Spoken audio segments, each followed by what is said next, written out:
जब आत्मा शरीर को छोड़ती है तो उसने जो भी कर्म करें उसके लिहाज से देखा जाता है कि उसकी आगे किस किस्म की ज़िंदगी होगी। अगर तो हमने इस ज़िंदगी में किसी महापुरुष की देन से नाम की देन पाई, कोई पूर्ण महापुरुष हमारी ज़िंदगी में आए, उन्होंने नाम की देन दी और उनके बताए हुए रास्ते के मुताबिक हमने अपनी ज़िंदगी बनाई, तो फिर तो इसी ज़िंदगी में हम 84 लाख जिया जून से परे हो जाएंगे। बहुत से भाई बहन नाम की देन लेकर भी अपनी ज़िंदगी वैसी नहीं बना सकते जैसी बनानी चाहिए।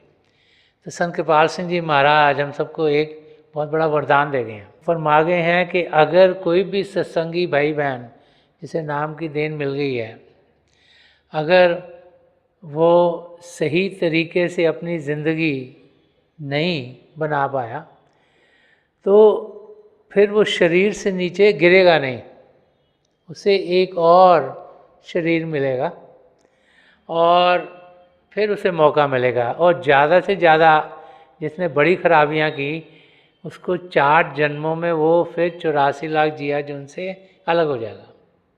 लेकिन हमें उतनी देर वेट करने की ज़रूरत नहीं है। अब जिन भाई बहनों को नाम की देन मिली है और अगर वो नहीं हो पाए तो वो फिर किसी और शरीर में आएंगे, एक मानव चोले में आएंगे। ये ज़रूरी नहीं कि वो उसी फैमिली में आए, उनके जितने कर्म रह गए हैं वो पूरे काट नहीं पाए, उसके लिहाज से वो किसी भी मानव चोले में आ सकते। ये भी ज़रूरी नहीं कि वो उसी देश में आएंगे, ये भी ज़रूरी नहीं कि उसी धर्म में आएंगे।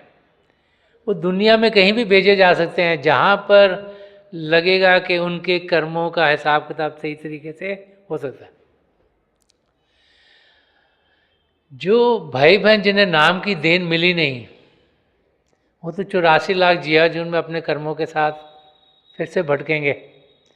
फिर हो सकता है किसी को किसी जानवर की योनि में जाना पड़े, किसी को किसी परिंदे की योनि में जाना पड़े, किसी को किसी कीड़े मकोड़े की ज़िंदगी में जाना पड़े, किसी को जो फिशेस वगैरह उनमें जाना पड़े, तो वो किसी भी और योनि में जा सकते हैं जैसे जैसे उनके कर्म होंगे।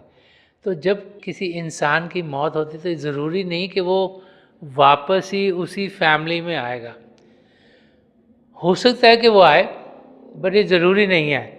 अगर ज़रूरी होगा, अगर उसके कर्म ऐसे हैं कि और रह गए हैं, बहुत कम चांसेस होते हैं कि उसी फैमिली में दोबारा से हमारी आत्मा आती है।